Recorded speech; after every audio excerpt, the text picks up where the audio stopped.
오늘 예배 전에 우리 함께 나눴던 그 찬양을 우리가 드라이브인 예배 드리면서도 나눴었고요. 2번 정도 이렇게 속성으로 여러분들에게 들려드렸던 기억이 납니다. 그러니까 보네포 목사님께서 감옥에서 마지막으로 쓰신 내용이라 그랬는데, 보네포 목사가 누군가 이렇게 하실 분이 있는데 다시 한번 리마인드 해드리면, 이분은 독일 교회 목사님이신데요. 2차 세계대전 당시 독일 교회가 다 히틀러에 대해서 하나님께서 예수 그리스도 대신 우리에게 보내신 구원자다, 이렇게 권력의 사실은 굴복한 거죠. 그렇게 다 고백을 했었어요. 그런데 이 보네포 목사님은 히틀러를 그렇게 고백하는 것은 우상숭배와 다름없다라고 외치면서 끝까지 저항하다가 히틀러 암살 혐의에 연루돼가지고 사형을 당하신 분이죠. 어찌 보면 이제 독일 교회 살아있는 양심과 같은 그런 분이고요. 이런 분의 어떤 믿음이 사실은 쉬운 모습은 아니지만 우리에게 많은 것을 생각하게 하고 많은 도전을 주게 됩니다.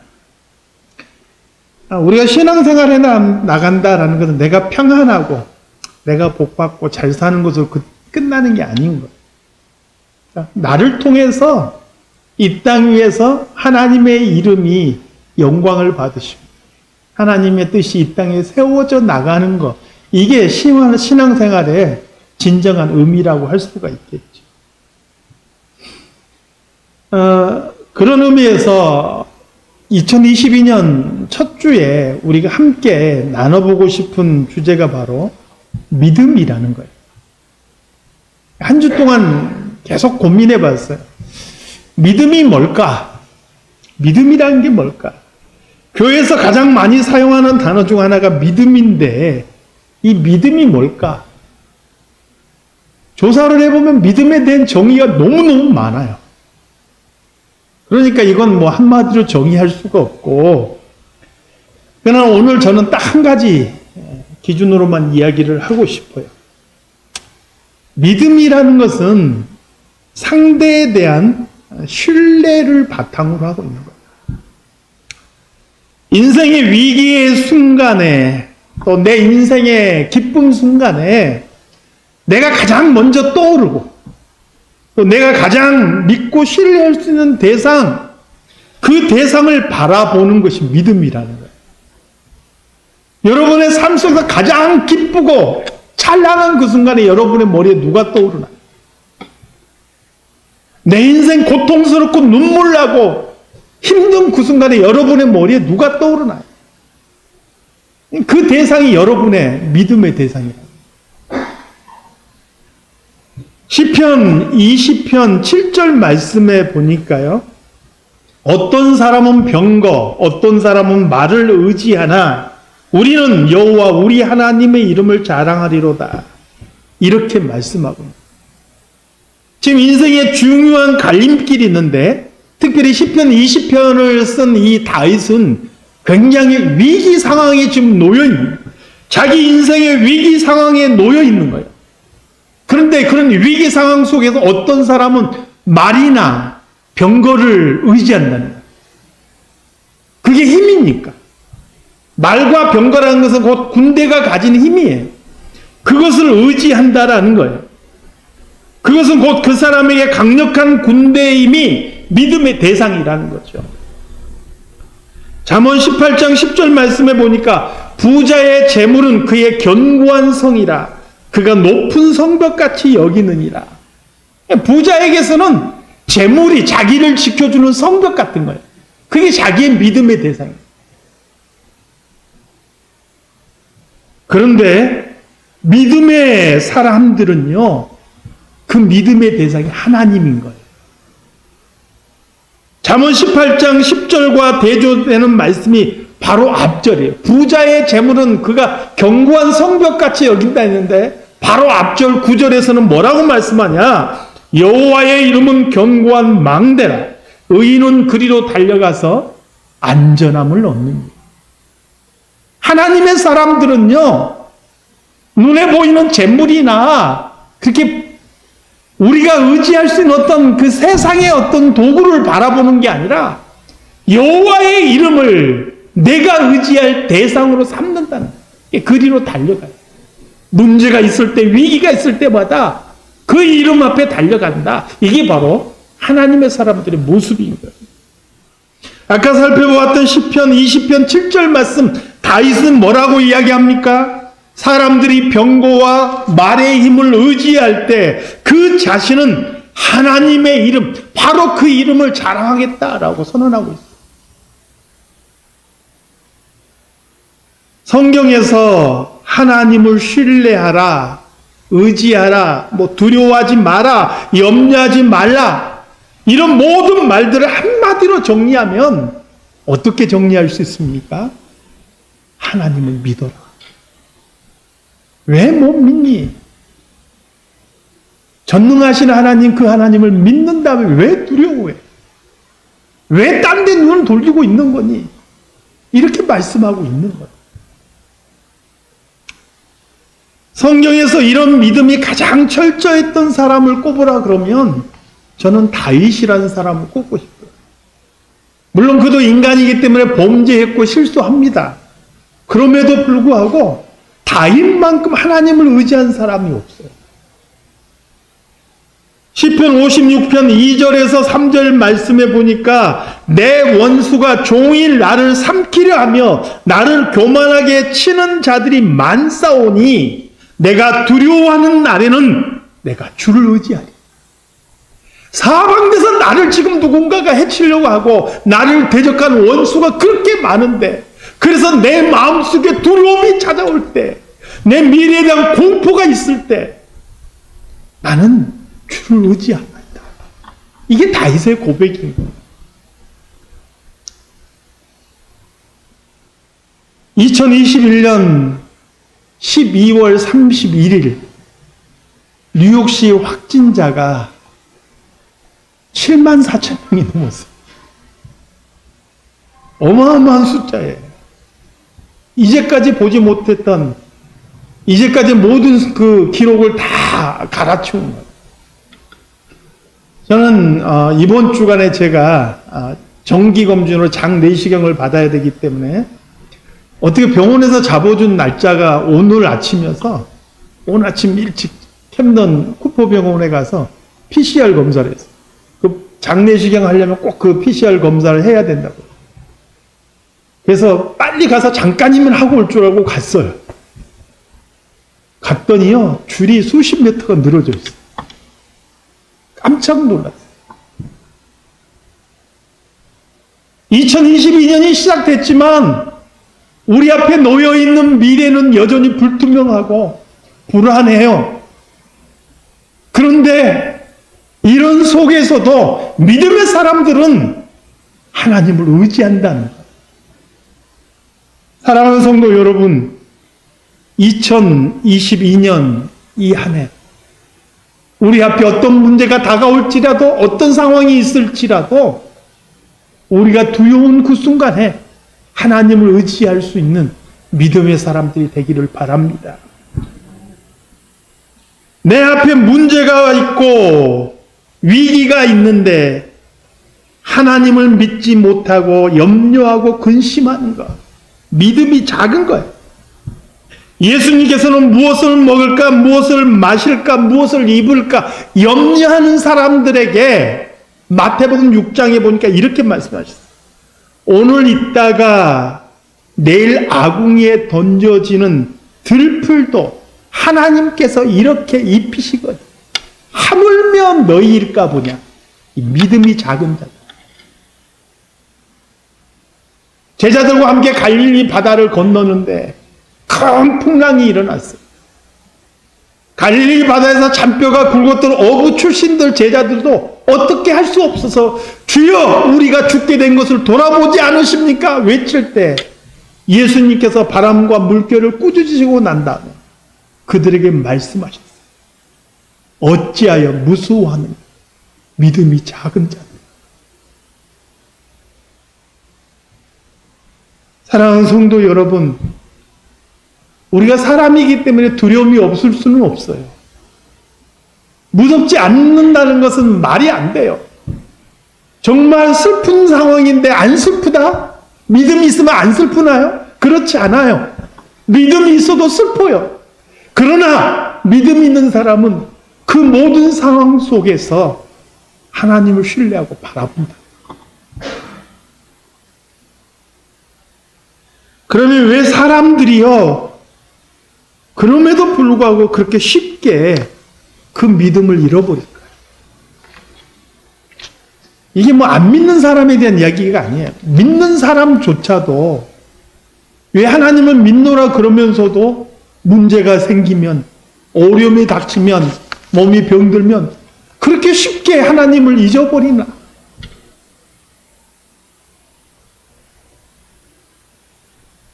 사자성어로 거자일소라는 말이 있더라고요.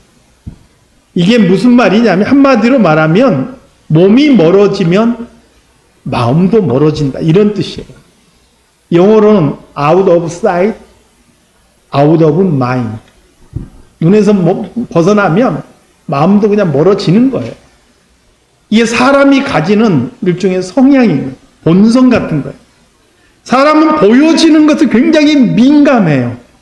보이지 않으면 믿어지지 않고 보이지 않으면 마음도 멀어지는 거예요. 이게 사람들이 가지고 있는 성향이에요. 왜 믿음이 약해질까? 가만히 생각을 해보니까 돈은 눈에 보이는데 하나님은 눈에 보이지 않아요. 그렇잖아요. 말이나 병거는 눈에 보이는 힘이지만 하나님의 능력이라는 것은 내 눈에 보이지 않잖아요. 바람과 물결은 당장 내 앞에 다가오는 현실이지만 하나님은 내 눈에 보이시지 않는 거예요. 무엇을 입을까, 무엇을 먹을까, 무엇을 마실까, 이 모든 것들은 지금 내 눈앞에 다가온 내 현실이고 삶인데 하나님은 보이지 않는 거예요. 내 눈에. 그러니까 사람들은요, 내 눈에 보이는 대상을 얼른 붙잡는 거예요. 내 앞에 다가오는 그 문제와 현실이 훨씬 더 커 보이는 거예요. 내가 믿는다고 했던 하나님보다 그 바람과 물결이 더 훨씬 커 보이는 거예요. 그래서 쉽게 하나님을 잊어버린 거예요. 믿음이 없는 건 아닌데 믿음이 쪼그라드는 거예요. 그래서 예수님께서도 이 믿음이 없는 자들아 말씀하신 게 아니라 왜 무서워하느냐, 이 믿음이 작은 자들아, 그렇게 말씀하셨던 거예요. 이스라엘 백성들이 40년 동안 광야를 살 때도 마찬가지죠. 하나님께서 날마다 구름 기둥과 불 기둥으로 그들을 인도하셨어요. 만나와 메추라기로 매일 그들을 먹이셨습니다. 이것이 날마다 변함없이 되풀이 돼요. 하나님께서 얼마나 신실하게 변함없이 그들을 인도하셨는지를 보여주는 증거예요. 그런데 이스라엘이 때마다 시마다 하나님을 원망하잖아요. 제가 성경을 체크하면서 본 것만 해도 10번이에요. 그 광야 생활 동안에. 그러니 그런 기록 안 된 것까지 하면 얼마나 많겠어요. 여러분, 그거 보면서 저도 한때 내 눈앞에 구름 기둥과 불 기둥이 타고 있고 날마다 만나가 내린다면 나는 저럴 것 같지가 않은데 이스라엘 백성들이 바보 아니야? 어떻게 이렇지? 이렇게 생각한 적 저도 있어요. 그런데 돌이켜보니까요, 그게 이스라엘만의 모습이 아니라 우리의 모습을 너무나 상징적으로 보여주고 있더라고요. 날마다 되풀이 되는 은혜, 그게 날마다 되풀이 되다 보니까요, 하나님께서 베푸시는 하나님의 은혜라고 생각하기보다는 당연히 일어나는 하나의 현상이라고 생각하는 거예요. 그냥 배경음악처럼, 의식하지 않고 듣는 배경음악처럼, 차 타고 지나가는데 그냥 스쳐가는 풍경처럼 그냥 그렇게 느끼는 거예요. 그건 너무 당연한 일이. 그게 은혜라는 생각을 잊어버립니다. 그래서 그들이 피곤하고 힘든 현실만 크게 다가옵니다. 베푸신 은혜는 배경처럼 흘려보내고 지금 나에게 부족한 거, 지금 당장 내 길이 험한 거, 이런 것들만 나에게 크게 느껴지고 다가오는 거예요. 하나님의 은혜는 너무나 당연하게 누리고 있는데, 그것은 은혜로 여기지 않고, 다가오는 문제, 현실적인 이런 것 때문에 오히려 마음이 고달프고 힘들고 원망하는 마음이 생기는 거예요. 이게 뭐 이스라엘의 문제만이 아니라 오늘 우리들의 문제일 수 있다. 오늘 본문에서 사도 바울은 뭐라고 이야기합니까? 오늘 본문을 다시 한번 같이 읽어볼게요. 본문 말씀 시작. 이는 우리가 믿음으로 행하고 보는 것으로 행하지 아니함이로라. 이게 있는 그대로 보면 이해가 조금 어려워서 새 번역을 제가 참고했어요. 밑에 있는 건 새 번역인데 한번 같이 읽어볼까요? 시작. 우리는 믿음으로 살아가지 보는 것으로 살아가지 아니합니다. 여러분, 정말 믿음 있는 사람과 그렇지 않는 사람의 차이가 여기서 드러난다는 거예요. 우리는 보이는 것에 따라서 좌우되면서 살아가는 게 아니라는 거예요. 믿음으로 살아가는 것이지. 먹을 것이 없다고 그 때문에 원망하고 불평하지 않는다는 거예요. 내 삶에 여러 가지 결핍한 것 때문에 아니면 다가오는 고통과 시련과 환난 때문에 요동하지 않는다는 거예요. 그런 것들은 눈에 보이는 것이지만 우리는 보이지 않는 것을 바라보며 믿음으로 살아가는 거예요.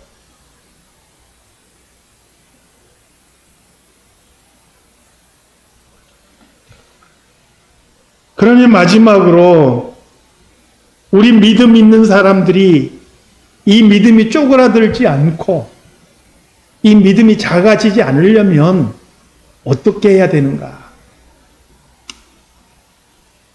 지금까지 살펴본 말씀 내용들에 저는 그 힌트가 있다 생각해요. 저는 우리가 조금 불편한 삶을 살아가야 한다고 생각합니다. 아까 믿음을 잃어버리는 원인을 이야기할 때 눈에서 멀어지면 마음에서도 멀어진다 그렇게 이야기했죠. 하나님이 안 보이고 현실은 눈에 보이고 하나님은 안 보이는데 돈은 눈에 보이고 그래서 하나님보다 눈에 보이는 걸 쫓아가는 경향이 우리에게 있다 그랬죠. 그러면 우리의 믿음 이게 쪼그라들지 않으려면 어떻게 해야 되냐? 방법 하나죠. 조금 불편하고 힘들어도요, 하나님이 생생하게 느껴지도록 내 눈에 보이는 것처럼 살아가야죠. 편한 대로 살아가면은 하나님을 그렇게 느낄 수 없어요. 여러분, 하나님을 가까이 정말 하나님을 눈에 보이듯이 그렇게 살아간다는 것은 굉장한 불편한 노력을 기울여야 돼요. 하나님께서 우리에게 보내신 메시지, 성경 말씀 날마다 묵상할 줄 알아요. 그 묵상 안 하고 성경 읽지 않고 하나님을 생생하게 가까이 느낀다고요? 있을 수 없는 일이에요. 여러분, 새벽마다 보낸 새벽 묵상이라도 아침마다 보낸 그 묵상이라도 한 번이라도 읽어보시나요? 단 한 구절이라도 하루를 묵상하고 하루를 살아가 보려고 노력해야 돼요. 이게 거추장스럽고 번거로운 일이에요. 그럼에도 불구하고 내가 상황과 환경에 요동하지 않고 생생하도록 하나님을 느끼고 그분을 믿고 의지하며 살아가려면 그렇게 해야 된다는 거예요. 우리가 주일인데 하고 싶은 건 많고 때로는 우리가 쉬고 싶기도 하고 그럼에도 불구하고 교회에 나와서 예배를 드려요. 왜요? 이래야만이 우리와 하나님의 관계가 꾸준히 유지되기 때문에. 최근에 코로나19 이 사태가 한 2년 지속되다 보니까 온라인 예배를 드린 교회가 많았지요. 온라인 예배가 끝나고 대면 예배로 전환하는데도 여전히 온라인을 함께 하고 있는 교회가 많아요. 왜냐? 대면 예배를 드리는데도 교인들이 안 나와요. 50%도 안 나오는 거예요. 그러니까 온라인으로 계속 서비스를 하고 또 녹화해서 보내주고 하는 거예요. 온라인을 스탑하니까 교인들이 반발을 하더래요. 목사님, 그거 좋은데 왜 안 하십니까? 그런데요, 어떤 양심이 있는 분이 그렇게 고백을 해요. 그분 장로님인데, 처음에 온라인 하니까 딱 집에서 예배 드리지만 양복 탁 하고 넥타이 하고 딱 앉아서 그렇게 예배를 드려요. 한 달쯤 지나니까 양복부터 바뀌더래요. 복장부터 바뀌는 거예요. 편하게 옷을 입고. 조금 지나니까 늦게 일어나서 눈곱도 안 떼고 그냥 예배를 드리게 되더래요. 나중에 소파에 탁 누워서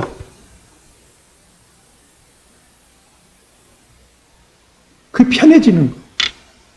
그리고 여러분, 놀랍게도요, 우리 인간은요, 편해지는 건 굉장히 쉽게 적응하는데 그 편한 데서 다시 불편한 곳으로 돌아가는 것은 정말 어렵고 힘들어요. 그리고 신앙이라는 것은 그 편한 것에 물들면은 자꾸 쪼그라들 수밖에 없는 거예요.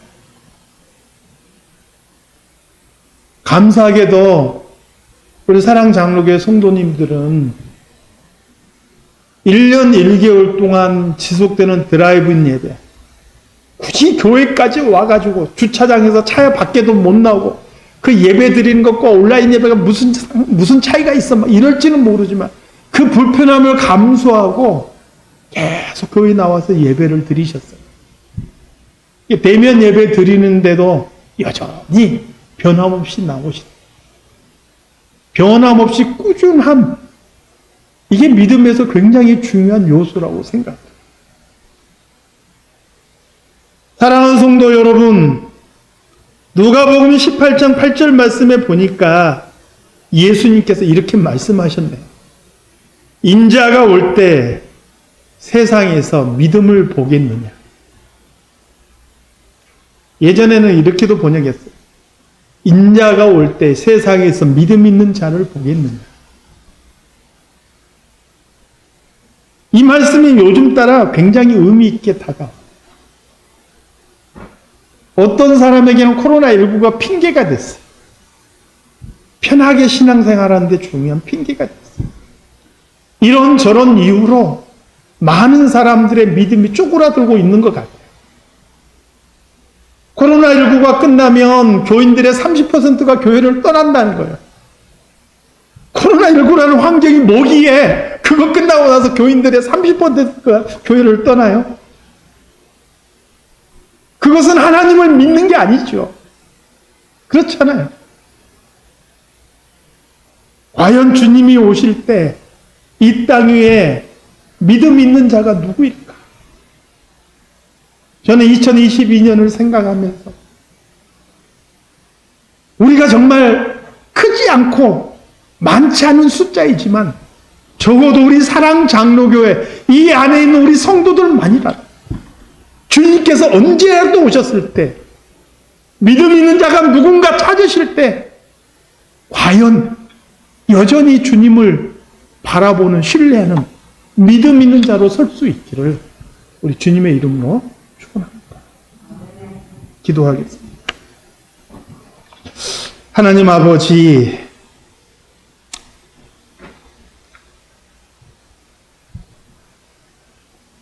우리가 이 땅을 살아가는데 세상이 너무나 커 보이고 우리 앞에 놓여있는 문제가 너무 거대해서 하나님을 잃어버리기가 쉽고 놓치기가 쉽습니다. 다윗이 고백했던 대로 내가 두려워하는 날에는 하나님을 의지할 수 있는 그러한 믿음을 우리에게 허락하여 주시옵소서. 우리에게 허락하신 2022년 이 한 해 우리 앞에 많은 고비고비들이 있을 것이고 많은 환경들이 놓여 있을 터인데 그 모든 상황 속에서 결코 우리 하나님을 놓치지 않는 우리 모든 성도들이 되게 하여 주시옵소서. 예수님의 이름으로 기도드리옵나이다. 아멘.